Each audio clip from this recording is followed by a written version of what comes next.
네, 우리 뇌를 채워주실 분이죠. 네. 서울대 출신의 정박님 어서 오십시오. 반갑습니다. 반갑습니다. 네. 네, 반갑습니다. 우리 정박님은 화장실 가는 걸 저는 한 번도 못 본 것 같아요. 아니 뭐 여기 35분밖에 안 됐어요. 그 정도야 뭐 참을 수 있는 용량이 됩니다. 용량이. 우리 저 정박님, 네, 오늘 우리 뇌를 좀 꽉 좀 채워주시기 바라겠습니다. 뭘로 오늘 좀 채워주세요. 내일 아무래도 또 제3차 남북 정상회담이 있고 네. 그래서 아주 낙관적 기대가 나오는데 또 미국에서는 지금 또 아주 비관적 가능성이 나오고 있죠. 1% 정도도 안 된다. 네. 특히 향후 대북 협상의 성공 가능성은 1%에 불과하다. 이런 이야기가 또 나오고 있어가지고 네. 이걸 관련해서 어떻게 왜 초를 치는 거예요, 도대체 지금?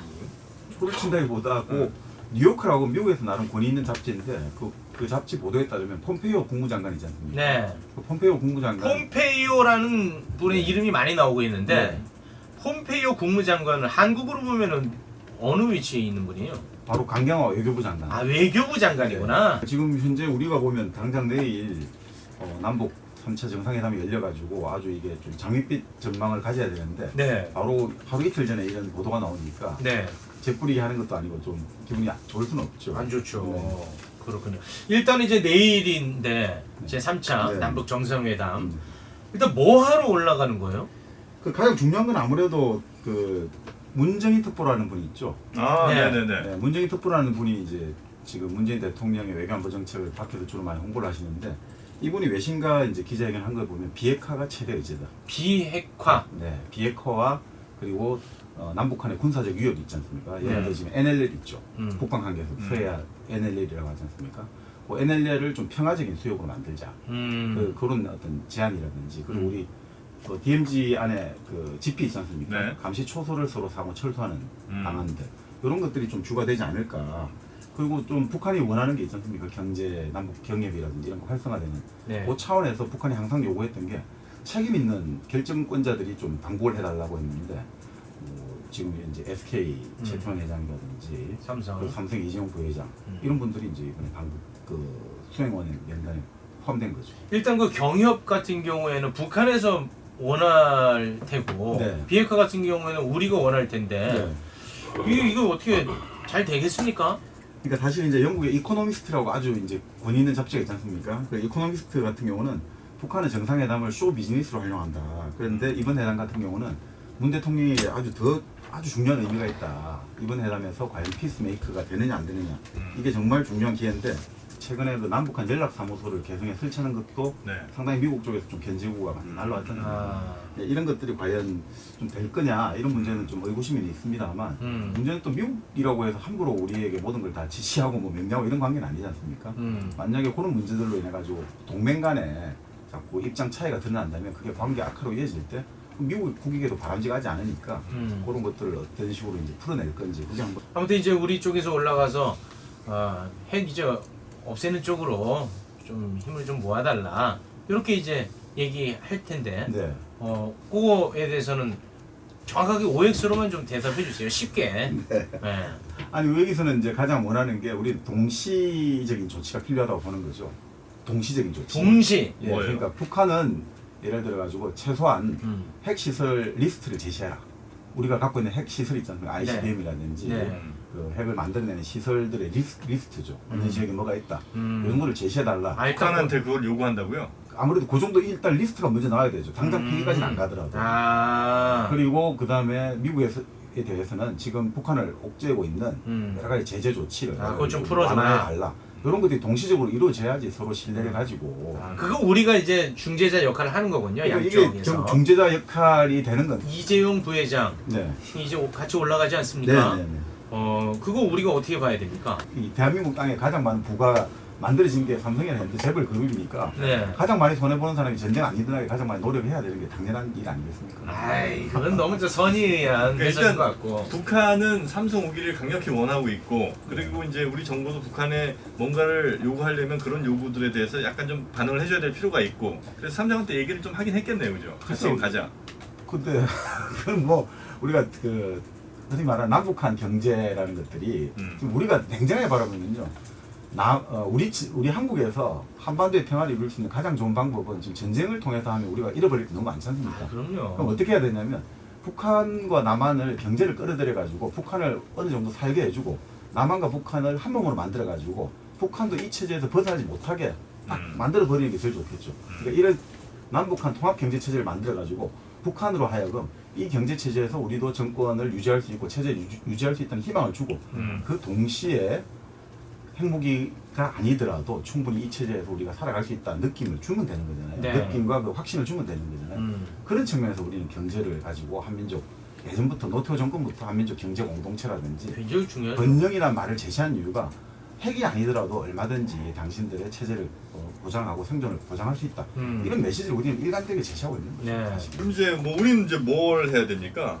이 상황에서. 우리는 한마디로 우리는 대한민국 갈수록 하류 국가가 되면 되고 대통령은 하인 역할을 잘하면 되는 거죠. 하류 국가? 네, 하류 국가가 되고 대통령은 하인 역할을 잘하면 되는 거죠. 하류 국가라는 게 무슨 의미예요? 어떤 그러니까 이게 사실은 좀 노자의 도덕경에 나오는 말인데 대국은 하류라 이런 말이 나오거든요. 대국은 하류라. 네, 큰 나라는 밑에 있어야 된다는 거죠. 우리가 상류가 바다가 아니라 하류. 상류, 중류, 하류할 때 하류인데 큰 나라는 밑에 있어야지 모든 걸 다 받아들이잖아요. 아. 우리가 바다라는 게 우리말로 따지면 받아들이니까 바다거든요. 아. 모든 걸 다 받아들이기 바라니까 우리는 북한이든 아. 미국이든 이런 것들 다 받아들이는 하류 국가가 돼야 되고 아. 대통령은 대국 하류라고 하지만 대인도 이제 마찬가지 하류거든요. 그러니까 문재인 대통령이 좀 더 수석 협상가 역할을 하고 중재자를 잘하려면 하인 역할을 잘해야 된다. 모든 사람을 잘 받아들이는 하인이 돼야지. 대국은 하류라. 네, 네. 요거는 꼭 좀 기억을 해두겠습니다. 네. 어쨌든 이번에 우리 정박님은 그래도 좀 기대를 하고 있는 거죠. 저는요? 네. 근데 이번에 보수 신문들은 너무 이제 이번에 뭔가 비핵화에 관해서 명확한 성과가 없으면 이번 방문 실패했다 이런 식으로 먼저 지금 규정을 자꾸 하려고 하는데 네. 그건 상당히 좀 안타까운 일이죠. 지금 뭐 야, 일부러 선제적으로 이렇게 치고 나오네. 보수 언론들이. 지금 사실 최근에 여론조사를 보면 우리 국민들 같은 경우가 문재인 정부가 북한에 대한 이런 어떤 평화적인 접근이나 협상을 아주 높게 평가하지만 지금 당장 비핵화가 이루어지리라고는 기대하는 게 좀 낮거든요. 네, 정당들도 보면 계속해서 비핵화 이게 첫 번째 목표고 이거 못하면 아무것도 아니다는 식으로 계속 얘기하는 이렇게까지 지금 대화한 것만 해도 어딘가 그렇지. 이거를 생각을 해야 되는데 네. 근데 이제 최근에 그 빅터 차라고 미국의 예전에 이제 트럼프 행정부에서 초대 그 주한 미 대사로 내정됐다가 네. 철회된 빅터 차 같은 경우는 블룸버그에 기고를 했거든요. 기고문을 보면 지금 종전선언하고 비핵화 협상을 같이 묶지 않습니까? 네. 미국 입장에서는 비핵화를 먼저 너가 조치를 취하면 종전선언을 해주겠다 이거고 이렇게 뭐 북한 입장에서는 먼저 좀 종전선언을 해주면 비핵화를 하겠다 이렇게 하는데 이거 자체가 잘못됐다고 보는 거예요. 비핵화는 비핵화대로 종전선언은 종전선언대로 따로 가야 되는데 왜 이렇게 묶어가 하느냐. 그만큼 미국에서 강경하게 지금 나오고 있거든요. 그러니까 사실 지금 문재인 대통령 입장에서 상당히 부담이 될 거예요. 지금 평양에 가는 게. 네. 근데 이제 이런 생각은 듭니다. 우리가 그래도 유교적인 전통에 따라 가지고 우리 고유 미풍 양송에는 특히나 추석을 앞두고 손님이 찾아왔는데 냉대를 한다든지 손님에게 빈손으로 돌려보내지는 않지 않겠냐. 또 그런 생각도 들고. 그럼 손에 쥐어질 게 뭐예요? 그러니까 예를 들어 핵신고 리스트라든지 우리가 언론을 통해서 우리 딱 볼 수 있는 것. 그러니까 한마디로 말하면 좀 핵시설 리스트 같은 거 핵시설 리스트를 조만간 한번 만약 그거 이제 받아오면은 보수 언론들도 약간은 그건 엄청난 성과죠. 네, 뭐 그건 엄청난 성과가 되는데 그건 쉽지는 않을 겁니다. 미국하고 그건 쉽지 않아. 북한의 전통적인 협상 정책은 어쨌든 미국하고 핵 관련한 거는 미국과의談판을 통해서 처리한다는 게 북한의 전통적인 원칙인데 물론 그게 이번에 바뀔 수도 있는지 모르겠습니다만 그건 좀 쉽지 않고. 그걸 좀 봐야겠죠. 근데 또 뭐 그게 제일 큰 겁니다. 그리고 이제 GP라든지 그리고 NLL 관련해 가지고 평화 수역이라든지 그러니까 결국 우리는 지금 가장 문제가 재래식 전쟁 있지 않습니까? 네. 이 재래식 전쟁의 위협이 줄여야 돼요. 근데 재래식 충돌이 전쟁으로 발전할 가능성이 가장 높은 지역이 서해 오도란 말이죠. 네. 그러니까 그런 지역에서 어떤 NLL 문제를 지금 근원적으로 해결을 해놔야지 우발적인 충돌이 전쟁으로 안 일어나도록. 근데 GP나 NLL은 미국의 관심사는 아닐 거 아니에요. 미국도 그거 중요하게 생각하나요? 근데 이제 유엔 사령부가 정전협정 체제를 관리하기 때문에 네. 예를 들어 예전에 남북한 철도를 연결할 때도 네. 유엔사에서 신고를 안 하고 들어가는 걸 제재할 수 있거든요. 네. 일단 하여튼 핵시설 리스트가 나오면 그건 대박이고 네. 네. 그거가 혹시 나오는지 안 나오는지 뭐 언론 통해서 보면 되겠네요. 네, 좋습니다. 자, 오늘 내일을 깔끔하게 또 채웠네요. 자, 그럼 오늘 정박님과 함께하는 순서는 이 정도로 마무리를 하겠습니다. 정박님 함께해 주셔서 항상 너무 고마워요. 감사합니다. 진짜 한번 찾아뵙겠습니다. 어디로? 찾아뵙는 데니까. 너무 방송용 멘트에 아무튼 정말 너무 고맙습니다. 잘 그 살펴가시고요. 정강님 저 조남이나 아니? 그 얘기했잖아. 알아요? 네. 뭐요? 조난까지야. 정민식. 정민식. 아니 그 안영민 선생하고 네. 그 뭡니까 라디오를 같이 하시니까 거기가 민식이냐 이렇게. 오, 그거 어떻게 아시네? 어. 우와, 그걸 어떻게 아시네? 아니 뭐 저도 정승재. 아닌가? 가라. 아, 가보겠습니다. 정까지 외웠는데. 두 개 잘 합치면 되는데. 예. 아, 정승민. 그렇습니다. 정승민. 아, 고맙습니다. 지금 책 팟캐스트 일당백 하고 계십니다. 네. 자, 그러면은.